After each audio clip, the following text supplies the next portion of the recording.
Mumbai airport पर चला एक बड़ा हादसा। एयर एम्बुलेंस विमान में तकनीकी खराबी के चलते विमान की कराई गई सुरक्षित लैंडिंग। विमान में सवार 5 लोगों को बचाया गया।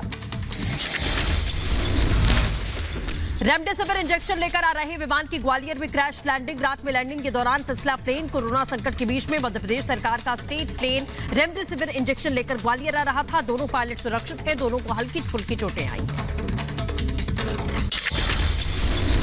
मिशन प्राणवायु पर वायुसेना। सिंगापुर से 4 क्रायोजेनिक कंटेनर लेकर आई वायुसेना। पानागढ़ एयरबेस पर लेकर पहुंचे हैं कंटेनर। तो वहीं भारत में कोरोना त्रासदी के बीच में बैंकॉक से लाए गए क्रायोजेनिक कंटेनर। 4 क्रायोजेनिक कंटेनर लेकर आई वायुसेना। पानागढ़ एम्बुलेंस लेकर पहुंचा भारतीय वायुसेना का विमान। नीदरलैंड से भी भारत पहुंची है मदद। नीदरलैंड से दिल्ली पहुंचा विमान। 449 वेंटिलेटर, 100 ऑक्सीजन कंसंट्रेटर और दूसरी मेडिकल मदद भारत को दी गई है। संकट काल में स्विट्जरलैंड भी भारत के साथ खड़ा। स्विट्जरलैंड से भारत आई 600 ऑक्सीजन कंसंट्रेटर, 50 वेंटिलेटर और दूसरे मेडिकल उपकरण। रंगल आई लोकसभा अध्यक्ष ओम बिरला की कोशिश। कोरोना मरीजों को मिली बड़ी राहत। प्राणवायु लेकर जामनगर से कोटा पहुंचा 3 ऑक्सीजन टैंकर। एक टैंकर पहले पहुंच चुका है कोटा मेडिकल कॉलेज। बढ़ते कोरोना मरीजों की संख्या देखकर हरकत में आई आंध्र सरकार। 25 क्रायोजेनिक सिलेंडर खरीदने का फैसला। ऑक्सीजन उत्पादन के लिए बड़े प्लांट पर काम। 76 टन होगा उत्पादन। कोरोना को लेकर एक्शन में पीएम मोदी। दवाओं, सुविधाओं, वैक्सीनेशन को लेकर समीक्षा। अमित शाह, हर्षवर्धन समेत कई मंत्री मौजूद थे। केंद्र की याचिका पर आज सुप्रीम कोर्ट में होगी सुनवाई। केंद्र ने कर्नाटक को रोजाना 1200 मीट्रिक टन ऑक्सीजन देने के हाईकोर्ट के फैसले को सुप्रीम कोर्ट में चुनौती दी। कर्नाटक हाईकोर्ट के निर्देश पर स्टे लगाने की कोशिश है। ऑक्सीजन संकट पर केंद्र सरकार ने सुप्रीम कोर्ट में सौंपी रिपोर्ट। कहा बुधवार को 730 एमटी ऑक्सीजन दी गई है। अब दिल्ली को हो रही ऑक्सीजन की अतिरिक्त सप्लाई। अस्पतालों में अनलोड नहीं हो पा रही है ऑक्सीजन। ऑक्सीजन की सुचारू सप्लाई के लिए सुप्रीम कोर्ट की पहल। केंद्र सरकार की रिपोर्ट पर कोर्ट ने कहा ऑक्सीजन ऑडिट के लिए कमेटी बनाई जाएगी। केंद्र का ऑक्सीजन की जरूरत आंकने का फॉर्मूला गलत है, लेकिन दूसरे राज्यों का नुकसान भी ठीक नहीं है। कोरोना काल में ऑक्सीजन संकट को लेकर दिल्ली हाईकोर्ट में फिर होगी सुनवाई। ऑक्सीजन संकट को लेकर हाईकोर्ट दिखा सकता है सख्ती। दिल्ली में स्वास्थ्य व्यवस्था को लेकर दिल्ली हाईकोर्ट की सख्त टिप्पणी। कोर्ट ने कहा कि दिल्ली में स्वास्थ्य व्यवस्था चरमरा गई है। अस्पतालों में पर्याप्त आईसीयू बेड, वेंटिलेटर तक नहीं है। कोरोना संकट पर सुनवाई के दौरान दिल्ली हाईकोर्ट ने कहा कि आरटी-पीसीआर रिपोर्ट पॉजिटिव नहीं होने पर भी अगर लक्षण दिख रहे हैं तो मरीज को इलाज में प्राथमिकता देनी चाहिए। दिल्ली के सीएम अरविंद केजरीवाल ने पीएम मोदी को चिट्ठी लिखी। दिल्ली को 730 एमटी ऑक्सीजन देने का आभार व्यक्त किया। कहा रोज इतनी ऑक्सीजन दें, कटौती ना करें। कल पहली बार केंद्र सरकार ने 730 टन ऑक्सीजन भेजी है। हम तहे दिल से दिल्ली की जनता की तरफ से उनका मुख्यमंत्री होने के नाते मैं केंद्र सरकार का बहुत बहुत शुक्रिया अदा करता हूँ। दिल्ली के नरेला में सीएम केजरीवाल ने ऑक्सीजन प्लांट का दौरा किया। सीएम ने ऑक्सीजन उत्पादन को लेकर अधिकारियों से जानकारी ली। सीएम ने कहा कि इस तरह के 48 ऑक्सीजन प्लांट दिल्ली में लगाए जाएंगे। तो वहीं कर्नाटक हाईकोर्ट की राज्य सरकार को फटकार। कहा राज्य में केस 50,000 के पार हो चुके हैं, लेकिन अभी तक आपके पास में कोई गाइडलाइन नहीं है। सबसे पहले ऑक्सीजन प्लांट तैयार करिए। केंद्र सरकार ने कर्नाटक हाईकोर्ट के फैसले को सुप्रीम कोर्ट में चुनौती दे दी है। हाईकोर्ट ने बुधवार को कर्नाटक को रोजाना 1200 मीट्रिक टन ऑक्सीजन सप्लाई करने का आदेश जारी किया था। कोरोना से लड़ाई में महाराष्ट्र सरकार की कोशिशों की बॉम्बे हाईकोर्ट ने तारीफ की। हाईकोर्ट ने कहा कि राज्य में ब्रेक द चेन पाबंदी की वजह से हालात सुधर गए। ज्यादा प्रभावित इलाकों में कड़ा लॉकडाउन लगाएं। दिल्ली को पानी की किल्लत से जूझना पड़ सकता है। सुप्रीम कोर्ट में दिल्ली जल बोर्ड की याचिका पर सुनवाई होगी। दिल्ली जल बोर्ड ने सुप्रीम कोर्ट को बताया कि उसे पानी की भारी कमी का सामना करना पड़ रहा है, क्योंकि हरियाणा और पंजाब से मिलने वाले पानी की सप्लाई में कमी आई है। कोरोना की वजह से दिल्ली में चलने वाली 28 ट्रेनें अगले आदेश तक के लिए रद्द की गई। इनमें ज्यादातर शताब्दी, दुरंतो एक्सप्रेस जैसी ट्रेनें शामिल हैं। यूपी के बिजनौर में कोरोना पीड़ित परिजनों की बेबसी। एम्बुलेंस का किराया नहीं होने पर मरीज को ई रिक्शा में लेकर अस्पताल पहुंचे। हॉस्पिटल में बेड भी मैसर नहीं। यूपी के अंबेडकर नगर में दिल दहला देने वाला वाकया। इलाज के लिए एम्बुलेंस में पति को लेकर भटकती रही महिला पत्रकार। समय पर इलाज न मिलने से पति ने दम तोड़ दिया। यूपी के हापुड़ में कोरोना से हाहाकार, एम्बुलेंस में इलाज के लिए मजबूर है लोग। कई घंटों तक इंतजार मरीजों को करना पड़ता है और भर्ती नहीं हो पाते। तड़पते और मदद मांगते मरीजों के वीडियो सोशल मीडिया पर वायरल हो रहे हैं। कोरोना से मचे हाहाकार के बीच में लखनऊ में ऑक्सीजन की भारी कमी सामने आई। प्लांट में ऑक्सीजन खत्म होने से मरीज के परिजन दर-दर की ठोकर खाने को मजबूर हो गए हैं। यूपी के मुरादाबाद में ऑक्सीजन रिफिलिंग के नए नियमों से तीमारदारों में गुस्सा। नहीं मिल रही गैस। ऑक्सीजन के लिए प्रशासन को मैसेज करना जरूरी। जांच के बाद ही मैसेज तक पहुंचाई जाएगी ऑक्सीजन। यूपी के कुशीनगर में 100 से माई बेहाल। जमीन पर हो रहा कोरोना मरीजों का इलाज। जिला प्रशासन को नहीं है मरीजों की कोई फिक्र। यूपी के बुलंदशहर में प्रशासन की लापरवाही। पंचायत चुनाव की ड्यूटी कर रहे सरकारी कर्मचारियों की कोरोना जांच के नाम पर हो रही थर्मल स्क्रीनिंग। एंटीजन किट से भी जांच नहीं हो रही। भोपाल के हमीदिया अस्पताल की ग्राउंड रिपोर्ट। कोविड सेंटर के बाहर परेशान दिखे मरीज के परिजन। देवास से इलाज करवाने पहुंची लड़की हुई भावुक। कहा कोरोना से ज्यादा मिसमैनेजमेंट से मौतें हो रही हैं। मरीजों का हाल जानने के लिए 12 घंटे तक इंतजार करना पड़ता है। छत्तीसगढ़ के बिलासपुर से रोंगटे खड़े करने वाली तस्वीर सामने आई। चीफ मेडिकल ऑफिसर का दावा, होम्योपैथी दवाई की गलत खुराक लेने की वजह से 8 लोगों की मौत हुई, जबकि 4 के हालात गंभीर है। दवा देने वाला चिकित्सक फरार है। दिल्ली के Sardar Patel Covid care centre की बदहाली आई सामने। लोगों को ना तो इलाज के लिए बेड मिल पा रहा है, ना ही बेड की जानकारी मिल पा रही है, ना ही आईसीयू बेड और वेंटिलेटर। 85 से कम ऑक्सीजन लेवल वालों को नहीं मिल रहा है एडमिशन। जयपुर से शर्मसार करने वाली तस्वीर आई सामने। बाइक रोकने से खफा बाइक सवार बदमाशों ने महिला ट्रैफिक कर्मचारियों और उनके सहयोगियों को जमकर पीटा है। देश की राजधानी दिल्ली में मरीजों की जिंदगी से खिलवाड़। ऑक्सीजन सिलेंडर के नाम पर बेचे जा रहे हैं फायर एक्सटिंग्विशर। पुलिस ने 3 आरोपियों को गिरफ्तार किया। कोरोना महामारी के बीच में ऑक्सीजन की कालाबाजारी जारी। दिल्ली पुलिस ने 27 लाख की कीमत वाले 18 ऑक्सीजन कंसंट्रेटर जब्त किए। 3 लाख रुपए का स्टीमर भी जब्त किया। यूपी के अलीगढ़ में ऑक्सीजन प्लांट का दलालों का कब्जा। मुंह मांगी कीमत और सिफारिश पर मरीज के तीमारदारों को दे रहे हैं ऑक्सीजन। यूपी के लखीमपुर खीरी में एम्बुलेंस मालिकों की मुनाफाखोरी। कोरोना आपदा के नाम पर चारों तरफ लूट मची हुई है। लखीमपुर से गाजियाबाद आने के वसूल रहे हैं 33,000 रुपए। फिरोजाबाद पंजाब के फिरोजपुर में भी ट्रैफिक पुलिस का वीडियो वायरल हुआ है। फल बेचने वाले दुकानदार का वजन करने वाली मशीन जब्त कर ली गई। दुकानदार ने मिन्नतें करने के बाद भी उसका दिल नहीं पसीजा। कोरोना से मचे हाहाकार के बीच में वृंदावन से लापरवाही की तस्वीर आई सामने। बिना किसी जरूरी काम के लोग सड़कों पर घूमते दिखाई दे रहे हैं। एमपी के इंदौर में सड़कों पर घूमने वालों पर पुलिस की सख्ती। कई लोगों को अस्थायी जेल भेज दिया गया है। पुलिस के सामने गिड़गिड़ाते नजर आए लोग। कोविड प्रोटोकॉल न मानने के मामले में केरल के सीएसआई के 480 पादरियों को केस दर्ज किया गया है। सालाना कार्यक्रम में शामिल होने वाले चर्च ऑफ साउथ इंडिया के 100 से ज्यादा पादरी कोरोना पॉजिटिव पाए गए हैं। बिहार के मुजफ्फरपुर में लॉकडाउन के बीच में कोरोना नियमों की धज्जियां। आम दिनों की तरह सड़क पर घूमते दिखे लोग। पुलिस की सख्ती बेअसर रही। यूपी के अमेठी में पाकिस्तान की जय जयकार के साथ में निकला विजय जुलूस। ग्राम प्रधान इमरान खान ने जीत की खुशी में समर्थकों के साथ निकाली बाइक रैली। कोरोना नियमों की भी धज्जियां उड़ाई। यूपी में लॉकडाउन को लेकर राम की नगरी अयोध्या में पुलिस की सख्ती। डीएम और एसएसपी ने शहर का दौरा किया। बिना वजह से घर के बाहर निकले लोगों का चालान किया है। कोरोना को लेकर लोगों को जागरूक भी किया। यूपी के बदायूं से लापरवाही की तस्वीर आई सामने। लॉकडाउन के बीच में खुली दिखी दुकानें। बाजार में भी चहल पहल। पुलिस की सख्ती से बेपरवाह दिखे लोग।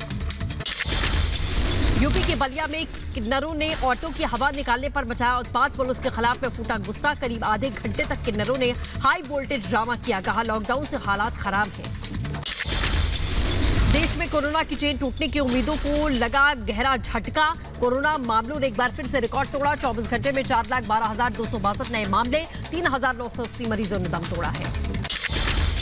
तो वही महाराष्ट्र में कोरोना के 62,194 नए मामले सामने आए। 24 घंटे में 853 मरीजों की मौत। महाराष्ट्र में कोरोना से हालात बेहाल हैं। यूपी में कोरोना का ब्रेक फेल। 24 घंटे में 353 मरीजों की मौत से हाहाकार। 26,780 नए मरीज मिलने से दहशत में लोग। लखनऊ में एक महीने में सबसे कम 1,865 मरीज मिले हैं। तो वही दिल्ली में कोरोना से एक दिन में 335 लोगों की मौत से हड़कंप। 19,133 नए मामले सामने आए। 20,028 लोग इलाज के बाद डिस्चार्ज हुए। राज्य में कुल एक्टिव केसेस की संख्या 90,629 है। दिल्ली से राहत भरी खबर है। लॉकडाउन का दिखा बड़ा असर। 25% से नीचे आई कोरोना संक्रमण की दर। 10 दिन में संक्रमण दर में 10% की गिरावट दर्ज की गई है। असम में कोरोना को लेकर एक्शन में मुख्यमंत्री हेमंत बिस्वा शर्मा गुवाहाटी मेडिकल कॉलेज अस्पताल का दौरा करने पहुंचे। पीपीई किट पहनकर कोरोना मरीजों का हालचाल जाना। महाराष्ट्र की कैबिनेट मंत्री असलम शेख ने रेमडेसिविर बनाने वाली कंपनी का जायजा लिया। कहा कि अगर केंद्र सरकार रॉ मटेरियल दे दे तो महाराष्ट्र की कंपनियां भी रेमडेसिविर बना सकती हैं। पटना के आईजीआईएमएस अस्पताल के कर्मचारियों ने जोरदार हंगामा काटा। सैलरी बढ़ाने की मांग को लेकर आवाज बुलंद की। अस्पताल प्रशासन के खिलाफ में जमकर नारेबाजी की गई। यूपी की मेरठ जिला जेल में 280 कैदियों को बेल पर पैरोल पर रिहा किया जाएगा। पिछले कुछ दिनों में मेरठ जेल के कोरोना मरीजों की संख्या लगातार बढ़ती जा रही है। कोरोना की तीसरी लहर की खबरों के बीच में एक और राहत भरी खबर। रूस ने स्पुतनिक लाइट वैक्सीन को मंजूरी दी। 80% तक प्रभावी होने का दावा है। सिर्फ एक डोज लेने की जरूरत है। देश भर में अब तक 16,25,13,339 लोगों को कोरोना की डोजेस दी जा चुकी है। बुधवार को 19,55,733 टीके लगाए गए। वैक्सीन लगाने में आई है जोरदार तेजी। महाराष्ट्र में कोरोना महामारी के बीच में एक अच्छी खबर है। बीएमसी का सख्त निर्देश। सभी जोनल कमिश्नर को 24 घंटे ड्राइव पर वैक्सीनेशन सेंटर बनाने के आदेश है। खुले मैदान में बनाए जाएंगे सेंटर। वैक्सीन लगने के बाद में कार चलाने की मनाही होगी। दिल्ली में वैक्सीनेशन को लेकर युवाओं का जोश हाई है। बुराड़ी इलाके में वैक्सीन लगवाने के लिए युवाओं की उमड़ी है लंबी लंबी कतारें। बिहार के मुजफ्फरपुर की कोरोना के खिलाफ में बीच जनता के लिए बड़ी सौगात। नगर निगम के सहयोग से शहर में 16 वैक्सीनेशन सेंटर बनाए गए। एमपी में 15 मई तक कोरोना कर्फ्यू बढ़ाया गया। 15 मई तक शादी समारोह समेत किसी भी कार्यक्रम में जाने की इजाजत नहीं। सीएम शिवराज ने प्रदेश में कोरोना पॉजिटिविटी रेट कम होने पर संतोष व्यक्त किया है। बंगाल में बाहरी लोगों के लिए आरटी-पीसीआर टेस्ट अनिवार्य। सीएम ममता ने कहा कि बाहर से आने वालों को टेस्ट कराए बिना वो बंगाल नहीं आ पाएंगे। विशेष विमान से आने पर भी कोरोना की जांच होगी। कोरोना पॉजिटिव पाए जाने पर खुद के पैसे पर क्वारंटाइन होना पड़ेगा। पश्चिम बंगाल का रामपुरहाट रेलवे स्टेशन वीरान हुआ। ममता सरकार के लोकल ट्रेनें रद्द करने के फैसले के बाद मंजर कोरोना के बढ़ते केसेस देकर फैसला किया गया। दिल्ली में अब नहीं चलेगी एम्बुलेंस वालों की मनमानी। केजरीवाल सरकार ने फिक्स की अधिकतम रेट। आदेश के उल्लंघन पर हो सकती है कड़ी कार्रवाई। मनमानी शिकायत मिलने पर बड़ा फैसला। यूपी के गाजीपुर में पुलिस कर्मचारियों के लिए खुलेगा 12 बेड का कोविड अस्पताल। पुलिस लाइन में रह रही पुलिस कर्मचारियों को इसका फायदा होगा। बेड की खातिर दर भटकने के लिए मजबूर है कोविड संक्रमित मरीज। रंगलाई रिपब्लिक भारत की कोशिश। कोरोना संक्रमित बुजुर्ग को बेड दिलाने में मदद की गई। संकट काल में कोरोना मरीजों की मदद के लिए फिक्की फ्लोर नाम की औरतें भी संस्था ने बढ़ाए हाथ। कोरोना पीड़ित लोगों के परिवार तक खाना पहुंचाने का उठाया जिम्मा। 30 से 35 घरों तक हर रोज पहुंचा रही हैं खाना। कोरोना से मचे हाहाकार के बीच में दिल्ली पुलिस का आत्मीय चेहरा। कोरोना पीड़ित की मौत के बाद में निकम्बोध घाट में परिजनों की मदद करता दिखा पुलिस कर्मचारी। कोरोना महामारी के बीच में हरियाणा पुलिस की दरियादिली। कोरोना मरीजों के लिए 440 गाड़ियां मुहैया करवाई गई। इन्हें एम्बुलेंस के तौर पर इस्तेमाल किया जाएगा। सभी जिलों में 20 गाड़ियां भेजी जाएंगी। मध्य प्रदेश के धार में लॉकडाउन के दौरान गरीबों की मदद से जुटी पुलिस। गरीब बस्तियों में जाकर जरूरतमंदों को राशन का सामान बांटा। धार पुलिस की हर तरफ से प्रशंसा हो रही है। बिहार में लॉकडाउन के बीच में एबीवीपी के कार्यकर्ताओं ने बड़ी पहल सामने आई है। पटना में बाहर से इलाज करवाने आए पीड़ित के तीमारदारों के लिए खाने का इंतजाम करवाने में जुटे हैं लोग। पश्चिम बंगाल हिंसा की जांच के लिए गृह मंत्रालय की 4 सदस्यीय टीम बंगाल पहुंची। केंद्रीय गृह मंत्रालय के एडिशनल सचिव ने राज्यपाल धनखड़ से मुलाकात करेंगे आज। प्रदेश अध्यक्ष दिलीप घोष की अगुवाई में 10 सदस्यीय प्रतिनिधिमंडल ने टीम से मुलाकात की है। गृह मंत्रालय की 4 सदस्यीय टीम ने हिंसा प्रभावित क्षेत्रों का दौरा किया। लोगों से मुलाकात की है। लगातार हालात को अच्छी तरह से समझने के बाद में गृह मंत्रालय को रिपोर्ट दी जाएगी। बंगाल हिंसा में मारे गए लोगों के लिए सीएम ममता बनर्जी ने मुआवजे का ऐलान किया है। 2-2 लाख रुपए ऐसे आर्थिक मदद देंगी ममता। हिंसा में 16 लोगों की मौत हुई। इसमें आधे टीएमसी और बीजेपी के कार्यकर्ता हैं। पश्चिम बंगाल के मेदिनीपुर में विदेश राज्य मंत्री वी मुरलीधरन और राहुल सिन्हा के काफिले पर हमला। पथराव में मुरलीधरन के ड्राइवर को चोट आई है। पुलिस ने हमले के आरोप में 8 लोगों को गिरफ्तार किया है। बंगाल हिंसा को लेकर ममता सरकार पर बीजेपी हमलावर। केंद्रीय मंत्री प्रकाश जावड़ेकर ने कहा कि बंगाल में गुंडों का राज्य संरक्षण है। जहां केंद्रीय मंत्री सुरक्षित नहीं, आम कार्यकर्ता आखिरकार क्या सुरक्षित होंगे। पश्चिम बंगाल में जारी हिंसा के बीच में गृह मंत्रालय के अधिकारियों से मिला बीजेपी का डेलीगेशन। दिलीप घोष के नेतृत्व में दल बीजेपी नेताओं ने मुलाकात की है। बंगाल में बीजेपी कार्यकर्ताओं की हत्या पर चिंता जाहिर की गई। बंगाल में हिंसा को लेकर त्रिपुरा में भी विरोध शुरू है। सीएम बिप्लब देब ने बीजेपी कार्यकर्ताओं के साथ में ममता सरकार के खिलाफ प्रदर्शन किया था। बंगाल में जारी हिंसा को लेकर विश्व हिंदू परिषद ने महाराष्ट्र के राज्यपाल भगत सिंह कोश्यारी से मुलाकात की। विश्व हिंदू परिषद ने ज्ञापन के जरिए बंगाल हिंसा की निंदा की। आज मुख्यमंत्री पद की शपथ लेंगे डीएमके चीफ एमके स्टालिन। कल सीनियर नेताओं से मुलाकात भी की थी। मुख्यमंत्री पद की शपथ लेने से पहले ये अहम चर्चा होगी। एन रंगासामी आज लेंगे पुडुचेरी के मुख्यमंत्री पद की शपथ। उपराज्यपाल तिमिलियाई सुंदरराजन दिलाएंगे शपथ। बीजेपी भी होगी सरकार में शामिल। पुडुचेरी में पहली बार बन सकता है उप मुख्यमंत्री। 30 में से 16 सीटों पर एनडीए ने जीत हासिल की है। 100 करोड़ की वसूली कांड में महाराष्ट्र के पूर्व गृह मंत्री अनिल देशमुख को बॉम्बे हाईकोर्ट से बड़ा झटका। सीबीआई की एफआईआर को चुनौती देने वाली याचिका को खारिज किया गया।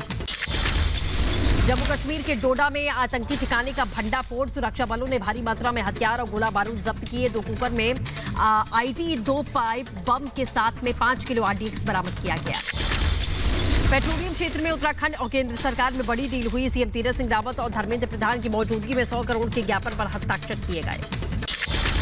आज देश भर में रमजान का आखिरी जुमा है। अलविदा जुमे पर जारी की गई एडवाइजरी। लखनऊ में इस्लामिक सेंटर ऑफ इंडिया के मुसलमानों में घरों में अलविदा जुमा की नमाज अदा करने के लिए अपील की गई है। पुलिस ने भी इस बात की अपील की है।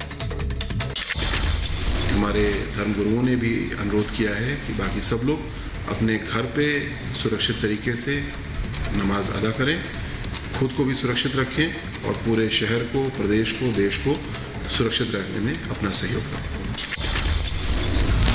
राजस्थान के जालौर में बोरवेल में गिरा 4 साल का मासूम। बचाव में जुटा दल। पानी और ऑक्सीजन पहुंचाए गए। 90 फीट गहरा है बोरवेल। खेलते खेलते बोरवेल में गिर गया 4 साल का मासूम बच्चा। गुरुग्राम के डीएलए फेज 4 के सुपर बाजार में आग से हड़कंप। दमकल की विभाग की 4 गाड़ियों ने मशक्कत के बाद आग पर काबू पा लिया है। केरल के कन्नूर में बड़ा हादसा चला। कोजिको की तरफ से आ रही गैस टैंकर पलटा। गैस लीकेज के डर से पुलिस ने इलाके में रह रहे लोगों को सुरक्षित निकाला। यूपी के सीतापुर में बड़ा हादसा चला। शॉर्ट सर्किट से दुकान में आग लगी। लाखों का माल जलकर खाक हुआ। हरिद्वार में मामूली बात पर 2 गुटों में संघर्ष। फायरिंग और पथराव के दौरान 3 लोगों की मौत की खबर है। यूपी के मुरादाबाद में नाबालिग लड़के ने 12 साल की नाबालिग लड़की की पिटाई की। छेड़छाड़ का विरोध करने पर पिटाई का आरोप लगा। दिल्ली एनसीआर में अचानक मौसम का मिजाज बदला। कई इलाकों में झमाझम बरसात के साथ में ओले भी गिरे। नेवी के ऑपरेशन समुद्र सेतु 2 ने पकड़ी रफ्तार। खाड़ी देशों से मेडिकल उपकरण के साथ में 140 टन लिक्विड ऑक्सीजन और 1400 ऑक्सीजन सिलेंडर लेकर मुंबई पहुंच रहा है युद्धपोत। दिल्ली में ऑक्सीजन की किल्लत के बीच में राहत भरी खबर सामने आई। चीन से 80 ऑक्सीजन कंसंट्रेटर की खेप भारत पहुंच गई है। कोरोना महामारी के बीच में जर्मनी ने मदद के लिए हाथ बढ़ाया। ऑक्सीजन जनरेटिंग प्लांट की पहली खेप भारत पहुंची। कोरोना वैक्सीन पर पेटेंट खत्म करने को लेकर अमेरिका की एक ओर से बड़ा कदम उठाया गया। अमेरिका ने महामारी देखते हुए पेटेंट खत्म करने का समर्थन किया।